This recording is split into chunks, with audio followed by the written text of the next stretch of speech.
لیکن آپ یہ بتا دیجئے کہ یہ رب العالمین، اس کے بعد مالک یوم الدین، قیامت کے دن کا مالک ہے، یہ سارے ہمارے عقائد میں سے ہیں کہ نہیں؟ ہمارے عقائد میں سے ہے نا، بلیف، یہ ہمارے بلیف میں سے ہے۔ تو کیا مطلب ہوا؟ اس سے ہمیں پوائنٹ کیا ملتا معلوم؟ پوائنٹ ہمیں یہ مل رہا ہے کہ پہلے اعتقاد اور عقیدے کی درستگی یہ بہت ضروری ہے، یعنی یوں کہہ لیجئے کہ پہلے ایمان کا ہونا یہ لازم و ضروری ہے، اس کے بعد جا کر کے عمل کا دور آتا ہے۔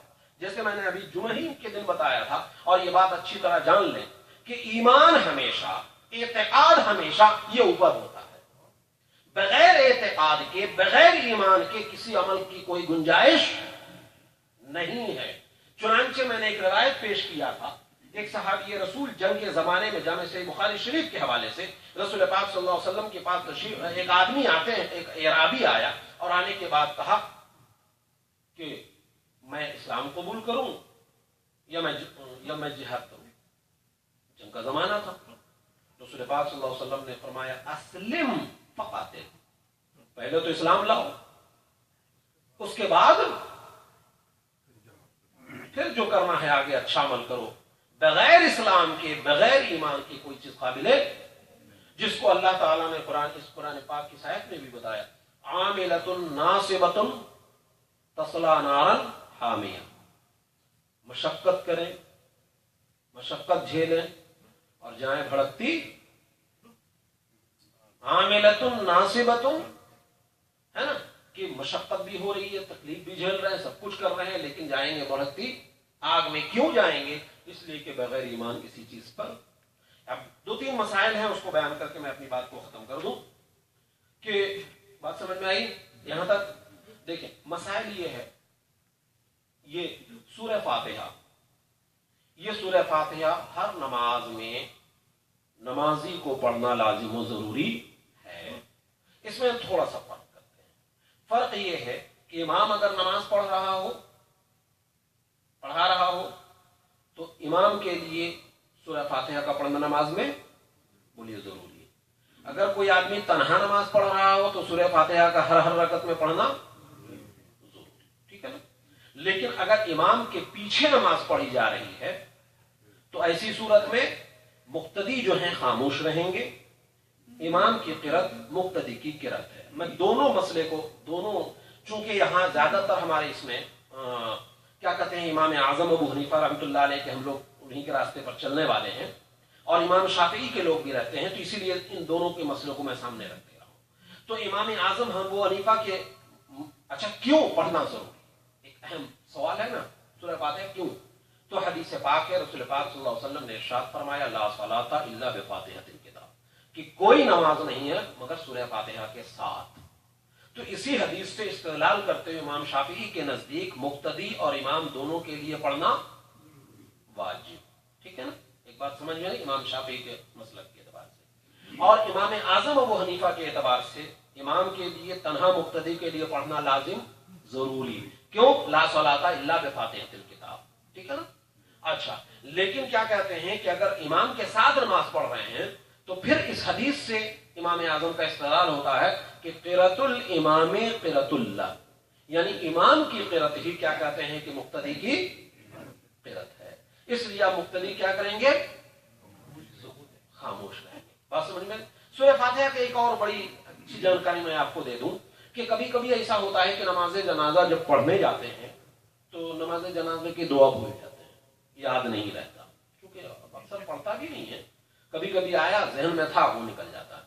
تو ایسی صورت میں جہاں دوسری دعائیں پڑھنے کا حکم ہے، اگر سورہ فاتحہ کو بغیر قرآن کی نیت کے، یعنی صرف دعا کی نیت سے ہم پڑھ کیا رہے ہیں، نیت ہماری کیا ہے؟ سارا کھیل نیت کے اوپر ہے۔ جیسی نیت، یعنی دیکھیے اب ہے سورہ فاتحہ، ہے پورا قرآن کی سورت، لیکن وہی جب ہم نماز جنازہ میں دعا کی نیت سے پڑھ لیں تو اب وہ تلاوت کا حکم نہیں ہوگا، دعا کا حکم ہوگا۔ تو سورہ فاتحہ چونکہ دعا بھی ہے، دعا کی تعلیم ہے، اس لیے نماز جنازہ کی دعا اگر یاد نہ ہو تو نماز جنازہ میں سورہ فاتحہ کا پڑھنا